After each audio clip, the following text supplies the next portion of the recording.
杭州一直是中国人美好生活的向往之地。5000年前，这里出现了文明的曙光，诞生了最早的人类城市雏形。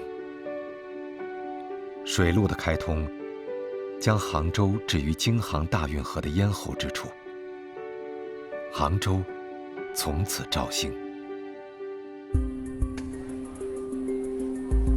而今，这里因智慧城市再次为世人瞩目。在王坚博士看来，城市从未停止进化的脚步。科技创新是引领城市发展的第一动力。那城市那么复杂的时候，其实靠人来协调是非常困难的。所以我想，它需要有个新的机制，在城市本身需要一个新的机制来做这件事情，让人用更好的方式、更文明的方式，在这个城市里面。城市是人民的城市，思想和理念决定着城市的前途和未来。当今时代，创新科技正在深刻地改变着我们熟悉的城市。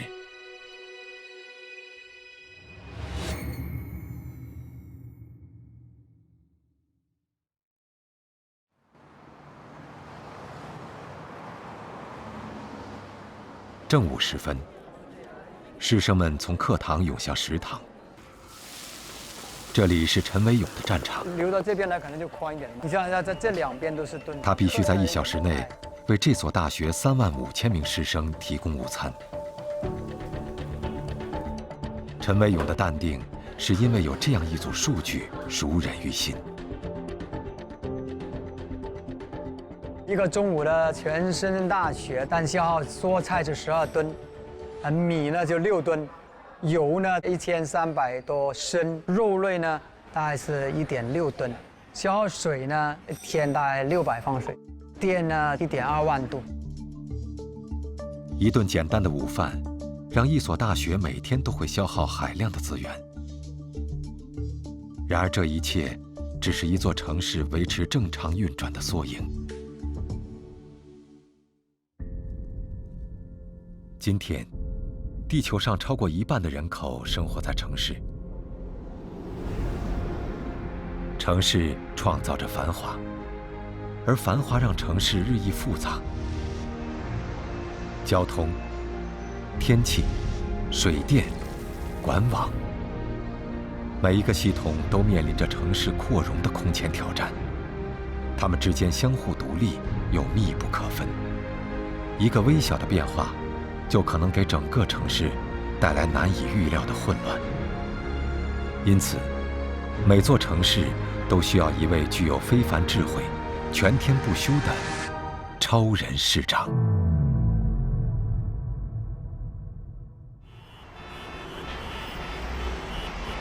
交通拥堵是城市之痛。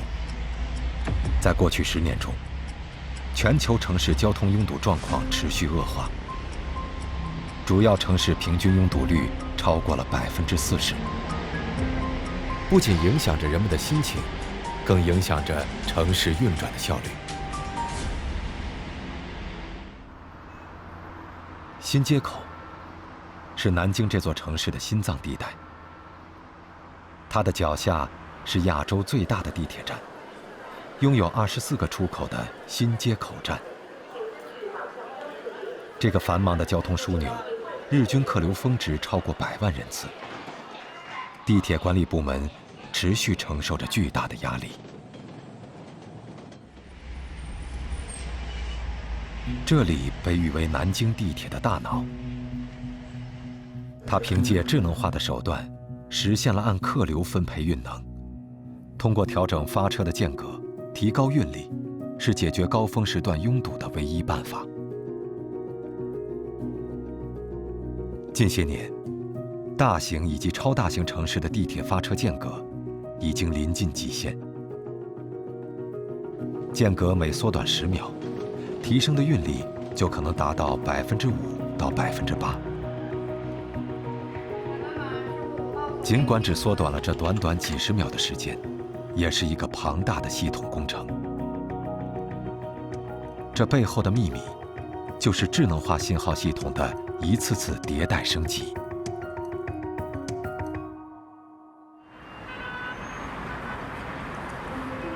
大数据技术的创新应用，提升了地下交通的出行效率，而压力最大的地上交通，也将在智能科技的引领下迎来新的改变。知不知道那个酒后驾驶这受到什么处罚？扣12分，暂扣驾驶证6个月，好吧？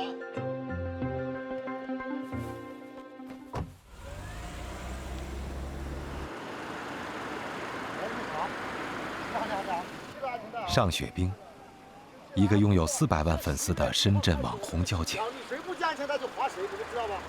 他将执法现场变成了生动的交通安全课堂。11月1号这个正式实施的新条例。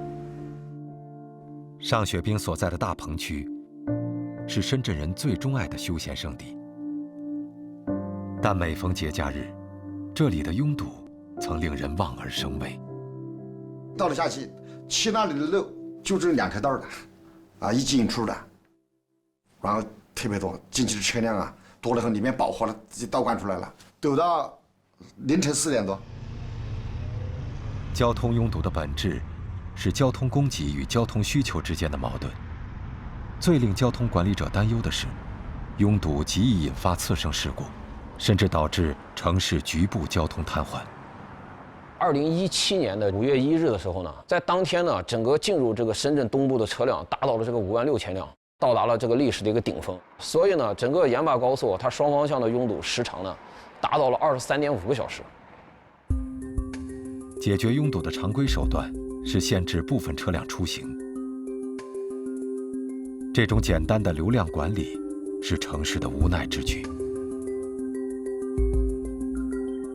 2019年，深圳交警为解决交通需求的矛盾，在拥堵景区实行预约出行服务。这项看似平常的管理试验，是将交通流量管理转变为交通需求管理。明天要去这个地方玩，仙湖植物园，所以我们今天要先预约一下。我们来点这个提交。进入景区游玩的车主，通过手机软件提出申请。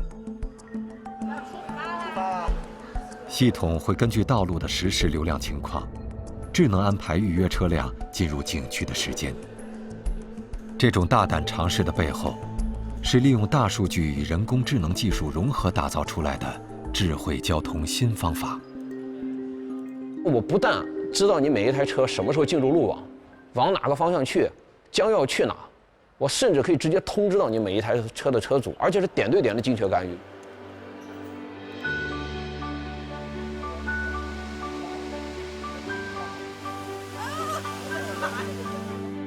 这款预约通行系统上线后，大鹏景区的拥堵现象得到极大改观。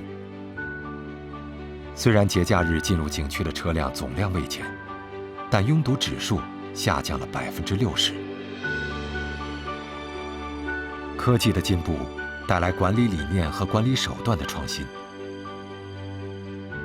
人工智能和大数据的深度应用，正在为解决城市问题提供智慧的思路和方案。王坚博士和他的团队从城市交通入手，延展到城市的各个领域，将大数据作为一种资源，打造一个全新的城市管理理念——城市大脑。一个城市呢，除了我们传统意义上的土地啊、水啊这些以外，就是我们多了一个非常重要的，而且也非常丰富的资源——数据资源。那么这个数据资源实际上就变成了城市大脑的血液。在杭州，城市大脑将各管理部门系统性的连通起来，汇聚起837亿条数据，犹如打通了城市的各条神经网络，实现了对城市这个复杂系统的深度感知。我们把全市4000个路监控和1600路的信号灯全部接入了城市大脑。在这个背景之下呢，我们城市大脑交通系统，每天呢能发现将近4万起的交通拥堵情况和交通违法情况。在没有增加道路基础设施的前提下，城市大脑让杭州的道路通行效率提高了16.5%，其中蕴藏着的巨大价值，是推动整座城市的管理理念和管理手段的现代化升级。城市大脑的触角，在不知不觉中，已经深入到我们生活的各个领域。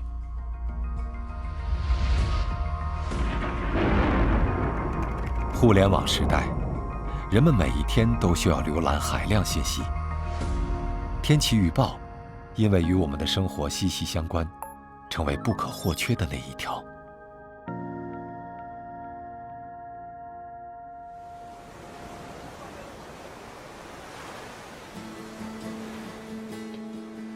阳光、沙滩、乘风破浪，这是李鹏向往的自由生活。厦门，令人心驰神往的度假胜地。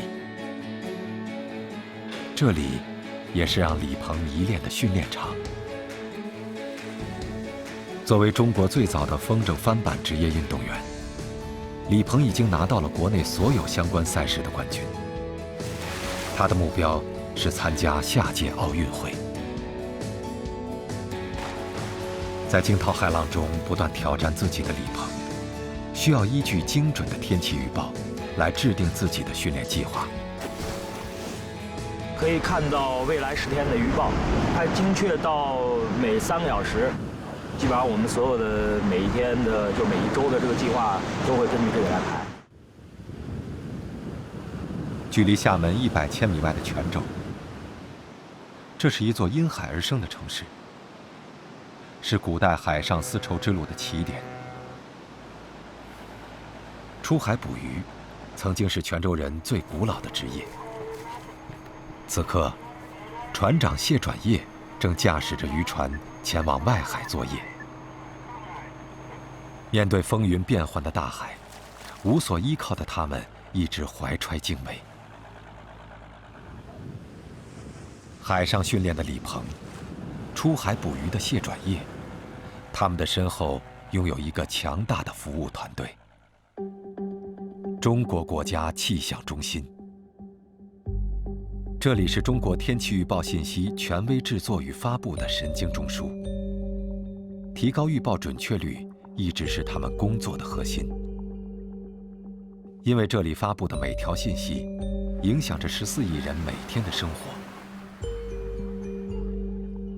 而在这个幅员辽阔、气候条件复杂的国度，一份更精确的天气预报是如何获得的呢？秦岭，横贯东西，绵延千里，是中国地理的分界线，也是中国气候的天然分水岭。每天早晨，张继荣习惯性地来这里走一走，看一看。作为一名气象观测员，他在这里工作了近40年。当年，张继荣的任务就是每隔1小时人工超报一次气象数据。不论雨雪，无论风云，都是他们观测的对象。收集数据、分析数据，是预报天气的基本方法。遍布全国各地的2500多个地面观测站点，就是国家气象中心这颗大脑的神经末梢。现在，镇安气象站已经实现了自动化监测，每隔5分钟，监测数据同全国近3万个区域自动气象观测站一起上传至国家气象中心，为一份更准确的天气预报提供丰富的实况资料。带状的这个北侧的是它，就这个，通常是就是这些横着的这个。国家气象中心的首席气象分析师王海平正在密切关注着卫星图像的变化。一个位于西北太平洋上空的热带风暴，正在向我国南海海域靠近。底下的云线的话，应该还是再偏南一点。气象分析师们的从容与自信，来自于另一位太空中的工作伙伴——气象卫星。截至2019年，中国已成功发射17颗风云系列气象卫星，成为当今世界上同时拥有极轨和静止气象卫星的3个国家之一。中国人最熟悉的这个界面，就是中国最新一代静止轨道卫星风云4号的作品。风云4号最新的新一代的静止轨道的气象卫星，我们现在就是利用观测呢，可以对这个全球的这个台风进行一个不间断连续的这样一个监测。风云4号与地球自转同步，可以实现对特定区域的不间断观测。这样的能力让王海平团队可以实时跟踪台风的动态。根据最新云图显示，这个强热带风暴将从福建沿海地区登陆，那里正是谢转业渔船所在的位置。几十年的出海经验，让谢转业对于来自大海的瞬息变化有着敏锐的直觉。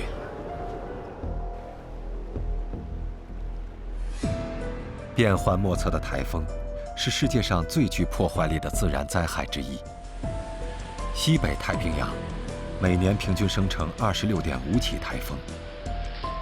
据官方统计，台风对中国沿海地区造成的直接经济损失，平均每年近500亿元。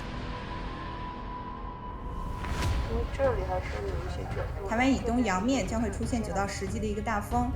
随着台风临近，国家气象中心的气氛紧张起来。每隔1小时，王海平团队就要进行一次电话会商，向台风可能登陆的地区发出监测通报。结构再次登陆时的强度也是10到11级。此时，这个强热带风暴已经清晰地展示在众人面前。根据它未来可能通过的路径、区域及影响规模，相关沿海城市的应急指挥中心正严阵以待。中国气象台报告一下最新的预测预报情况。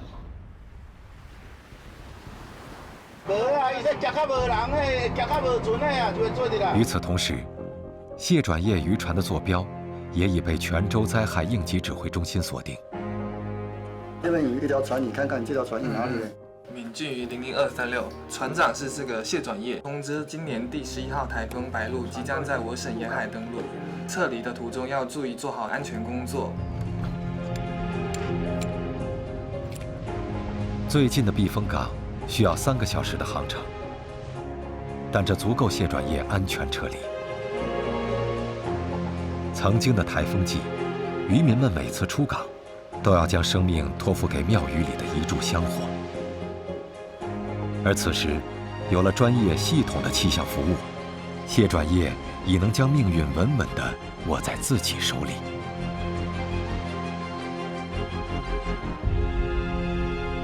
最近这几年，我们的台风的24小时预报的这个误差呢，基本上都是在60到70公里，它是处在一个比较领先的这样一个位置上的。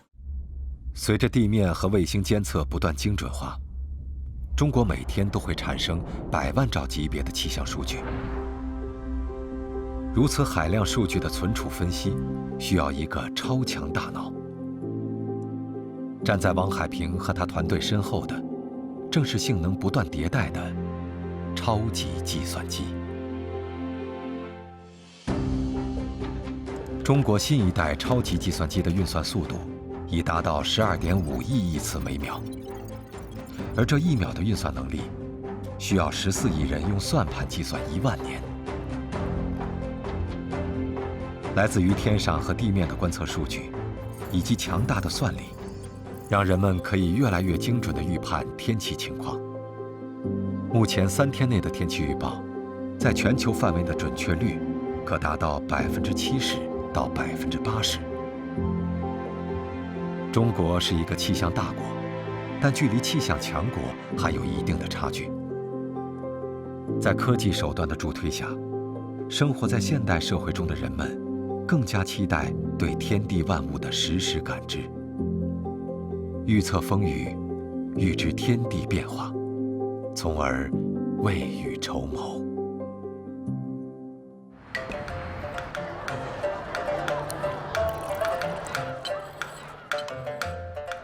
都，一座来了就不想走的城市。安逸闲适的生活气息弥漫在这座城市的每个角落。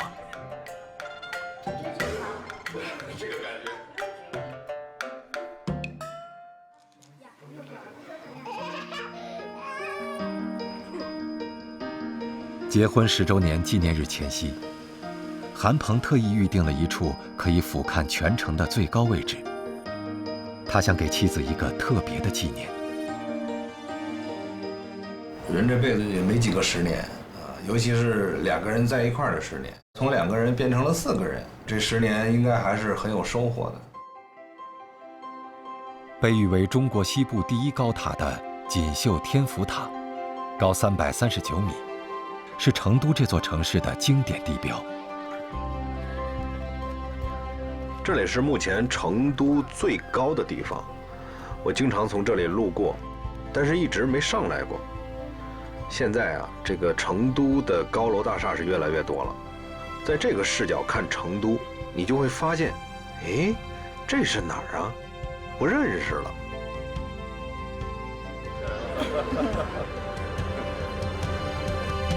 和爱情共同成长的，是城市越来越高的天际线。站在广厦之巅，俯瞰迷人的城市夜色，人们不会想到危险的存在。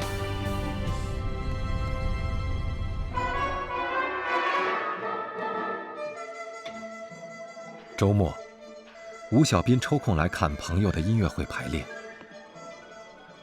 在这位建筑设计师看来，音乐是乐器和谐振动的艺术，而他的工作面对的是不和谐振动带来的灾难——地震。都江堰，世界水利工程史上的伟大奇迹，润泽着天府之国的万顷良田。2000多年来，都江堰历经大大小小数千次地震，至今固若金汤。这里也是吴小斌思路的源泉。我们传统的木结构，它都是榫卯，它可以变形，不会垮塌。地震的时候，它消耗了地震能量。巨柱中心线出来会大概有15米，到最高区进行一个方案的对比。中立柱方案最终定位。吴小斌正在参与设计一座高达488米的超高层楼宇，他的任务就是给出抗震方案。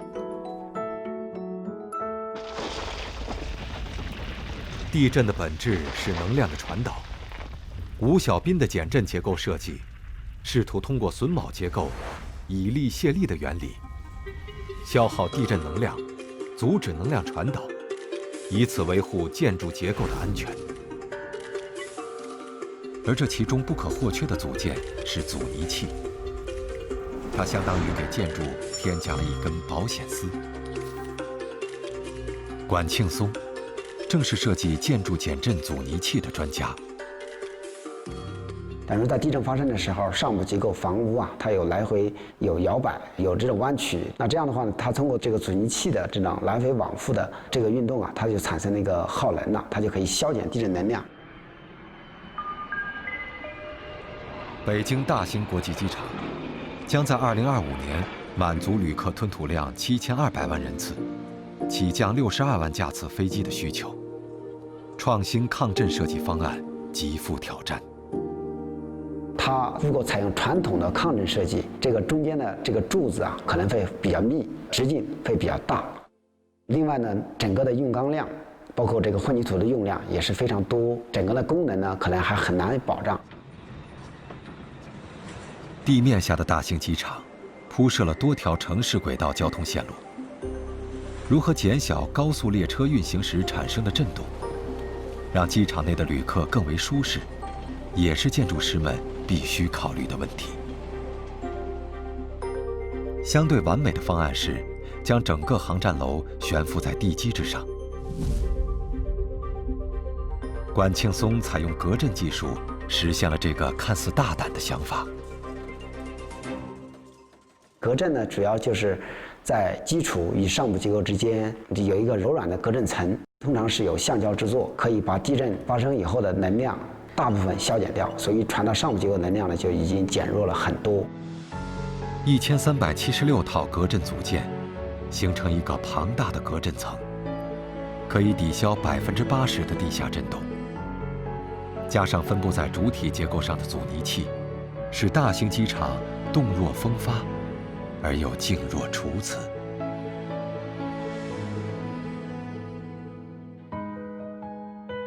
创新思维、创新科技，不断催生出让人赞叹的作品。总是有那么一群人，在各自的岗位上，守护着这座城市的安全。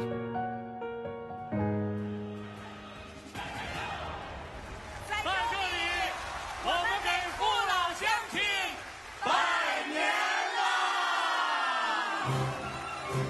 阖家团圆的除夕之夜，他们闻讯而动，以最快的速度赶赴现场，因为他们面对的是火警。我是从08年入伍，一直到现在已经有10个年头没有回家过年。选择了这个行业吧，就是注定要面对这些。张伟南所在的消防站，守护着中国超高层建筑最密集的地区之一——北京中央商务区。它这个辖区的主要特点就是 CBD 的这些高层以及超高层的楼宇比较多。高层楼宇最困难的一点就是它的这个灭火器材的一个输送，也会造成我们队员的这个体力的消耗比较大。超高层建筑是指层高40层以上、高度100米以上的建筑，而目前消防云梯车的极限高度只有101米。高度的增加对我们的这个最大的一个挑战就是这个体能的一个挑战。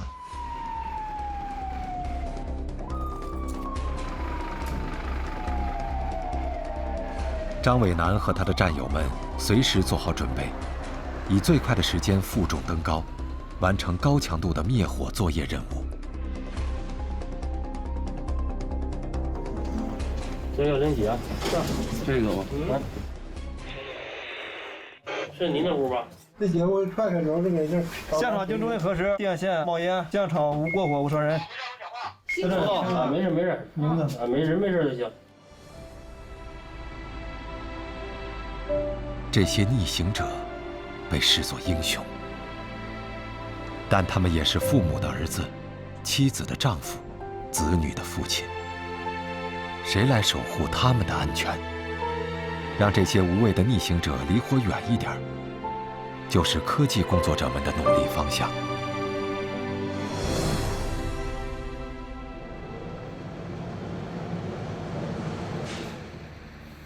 咱们这辆车全名叫投弹式高层建筑干粉消防车，它主要是用于扑救咱们城市内这个高层以及超高层建筑的火灾。它主要是利用这个激光、可见光和红外线3光合一的瞄准技术，然后利用投弹将这个灭火剂投到这个着火层房间内，大大的缩短了我们这个对初期火灾扑救的时间。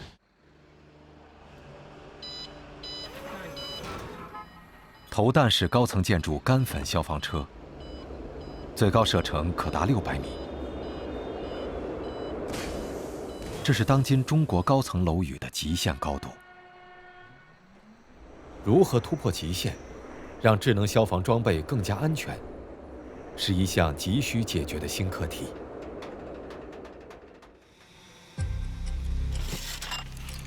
7号、8号准备，将灭火弹转运至现场。距离北京100千米的河北易县，工程师杨星光正在指挥一场高技术武器装备的战斗。各号注意，无人机起飞。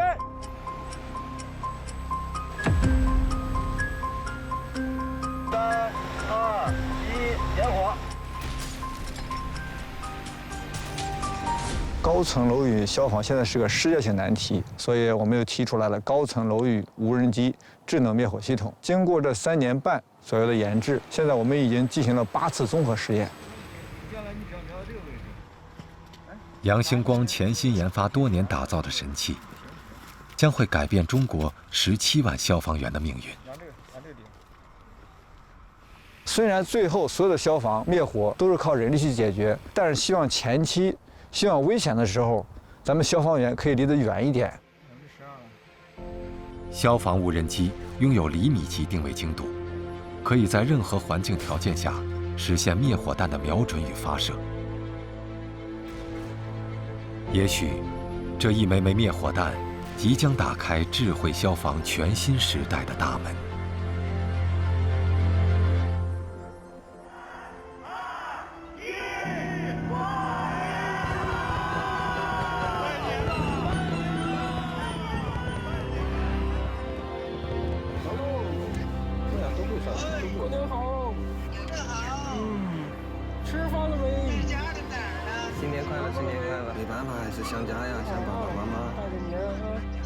安全是每个人的期盼，平安是最真诚的祝福。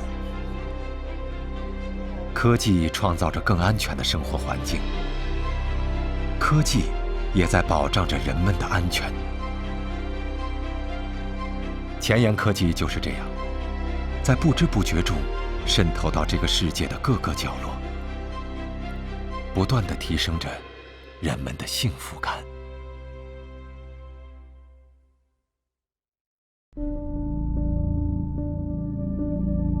当我们从100米高空穿越到城市的地平线以下，将会看到一个完全陌生的地下世界，而这里汇聚着一座城市的动脉血管。珠海横琴，中国最年轻的自贸区。10年前，这里只是一个仅有2000岛民、豪田遍布的孤岛渔村。作为岛上最富经验的水手，苏绍堂常年游走在这条河上。在他的记忆里，横琴的巨变是一道具有魔幻色彩的风景。原来还没开发，这里全部是海，以前自己划船啊，没有机器的。出海这时候危险很多的，现在没有出海就没那么危险了吗？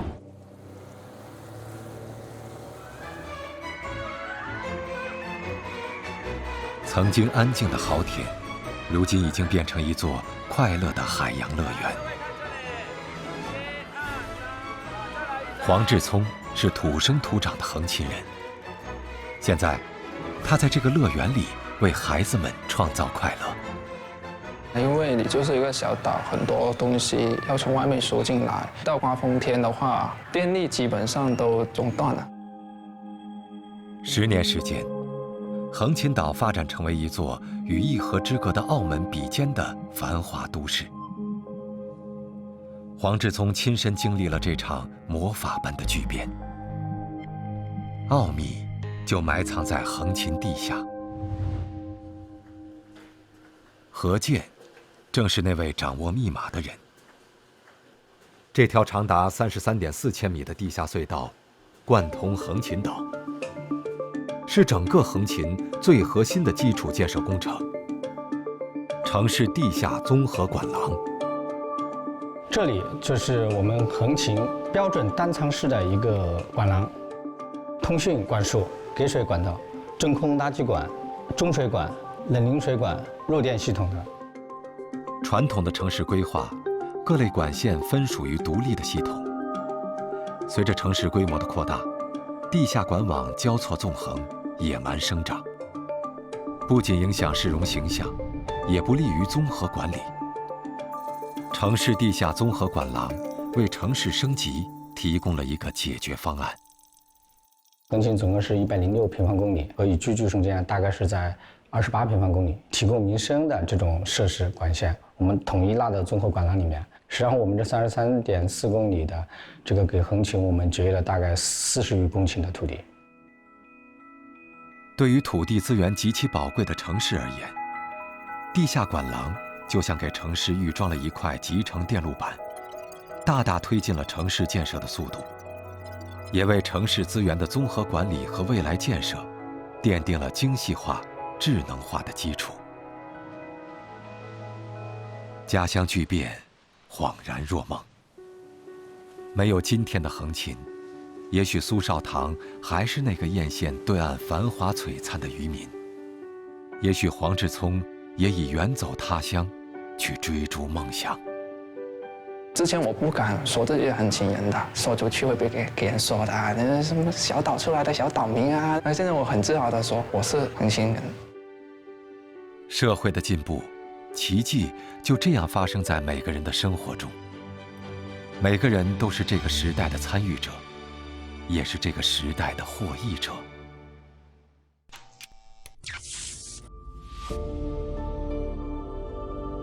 200多年前，人类发现了电，城市的夜晚率先被点亮了，继而点燃了社会进步的发动机。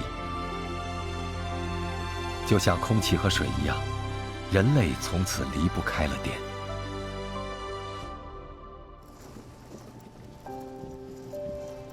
当中国家庭步入家电时代以来，这些不断更新迭代的家庭成员，提升了人们的生活品质，让家更加安全，让生活更为方便。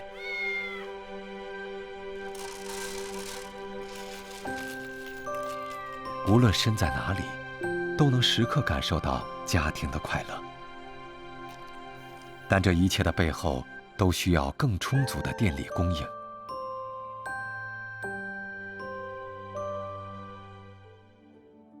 智能化时代，生活方式的发展转型，提升了人们的个人用电需求。自2000年到2019年，20年时间，中国城乡居民用电总量平均每年递增8.9%，人均年用电量从132千瓦时上升到732千瓦时。个人用电量的大幅提升，见证了中国社会前进的步伐。电能不仅维持着城市的正常运转，更成为每一个中国人跨越时代的桥梁。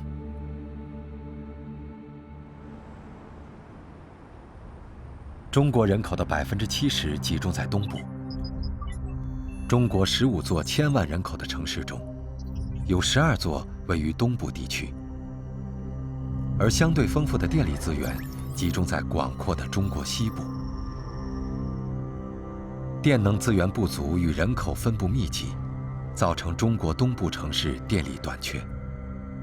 西电东输成为缓解这一难题的关键。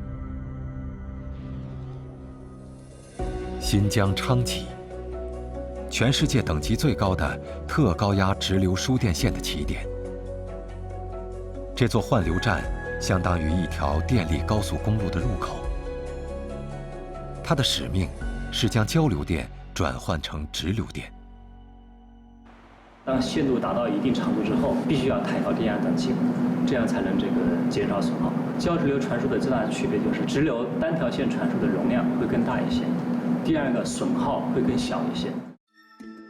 3300千米的输电线路跨越千山万水，从西部戈壁将丰富的电能资源持续不断地输往中东部地区，而整个过程不到1秒钟。在换流站的主控室，智能化的监控系统实现了对这条漫长输电线路的实时感知。但这条跨越多种地貌和复杂气候带的电路，仍需要贴身呵护。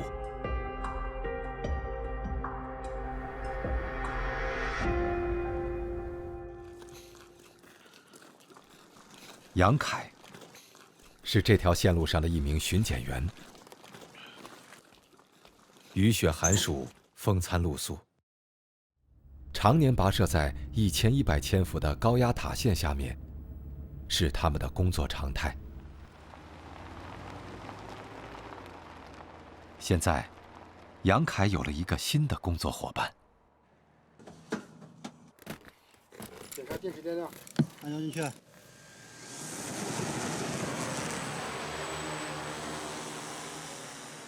因为塔上有很多螺栓是我是朝下穿的，咱们人工是看不到的，因为有悬式死角。咱们的无人机呢就可以全方位的对它进行一个观测。高度70，好，距离安全，距离多少米？即将达到限飞高度。我们一般会用一个36倍变焦的一个长焦镜头，线路不能靠得特别近，所以咱们用一个长焦的镜头能拍得特别清楚。再一个，咱们会用到红外热成像的镜头，观测它线路有没有发热的迹象。这个工作伙伴让杨凯的工作效率提升了15倍，1天时间就可以完成80个塔架的巡检任务。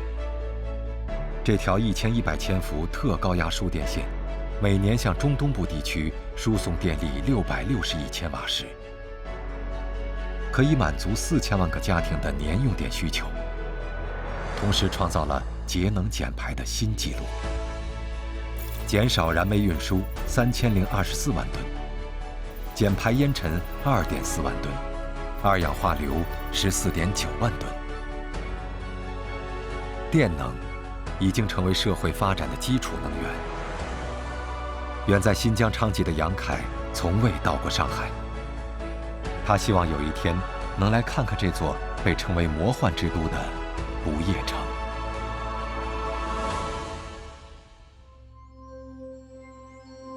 各个时代的创新技术渗透到城市的每个角落。今天这个数字时代，人类拥有了前所未有的算力和算法。新一代的信息技术让城市变得更聪慧、更智能、更宜居，特别是当人们需要它的时候。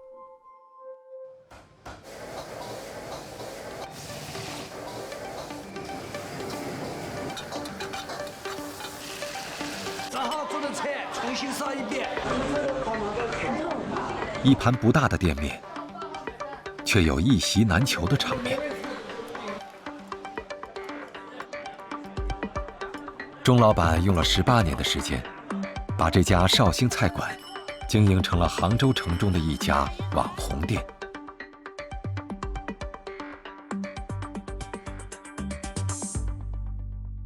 在面对新冠肺炎疫情，中央新增新冠肺炎确诊病例4207例，新增死亡病例2020年新年伊始，突如其来的新冠疫情席卷全球。忙碌了18年的钟老板，遭遇了史上最漫长的假期。2月份是没开店，3月份是开店，生意都没有。哎呀，心里煎熬，小本经营小生意嘛，深夜里亲戚也不能走动了，很迷茫，不知道怎么办。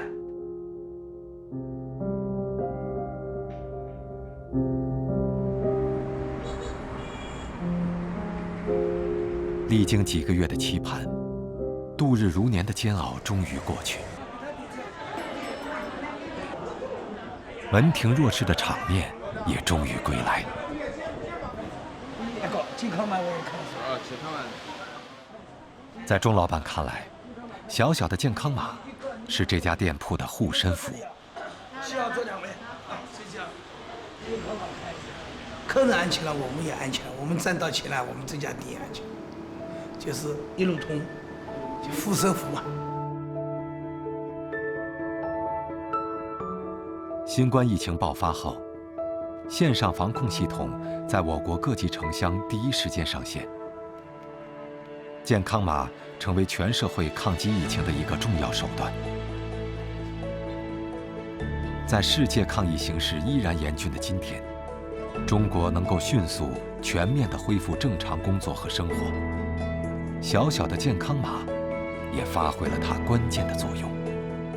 在健康码出现之前啊，还没有一款互联网公共服务产品。健康码开了先河，在公共服务和政务服务方面，现在我们都可以用这个码作为载体和平台。突如其来的疫情，让人们更加清晰、深刻地认识到前沿科技在整个防控体系中的作用。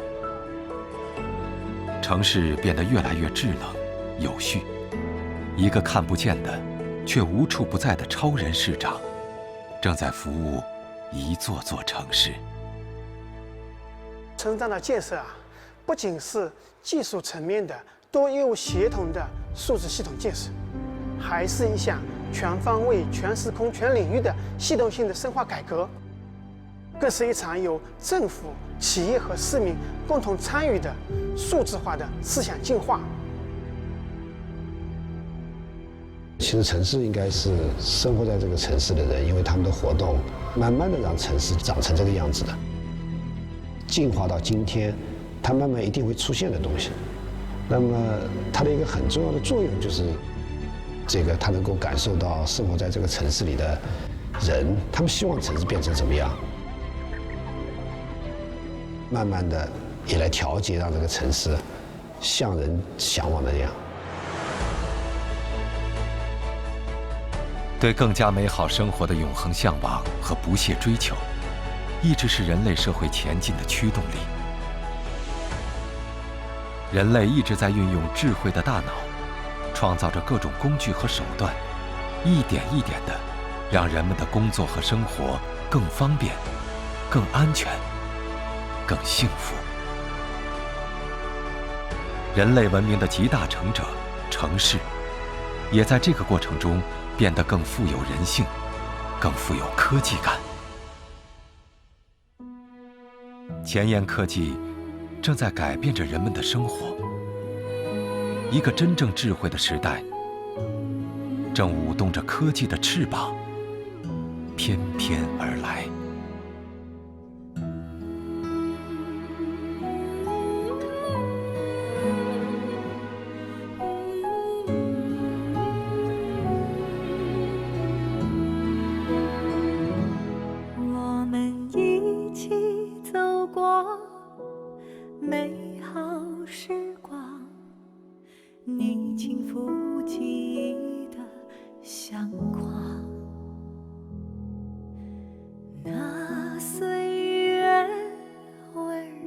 我印象的美好生活就是，大家路面是有序通行，没有违章，相互礼让，这就是一个和谐的一个氛围了。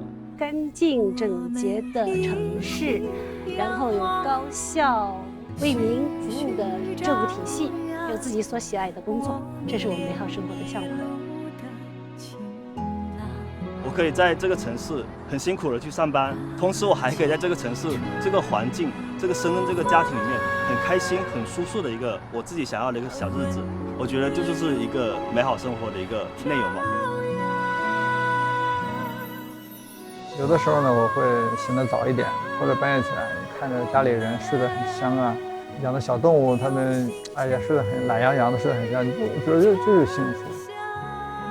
最美好的生活就是大家不知道时间该怎么用，这是最美好的生活。那这是想象力开始的时候。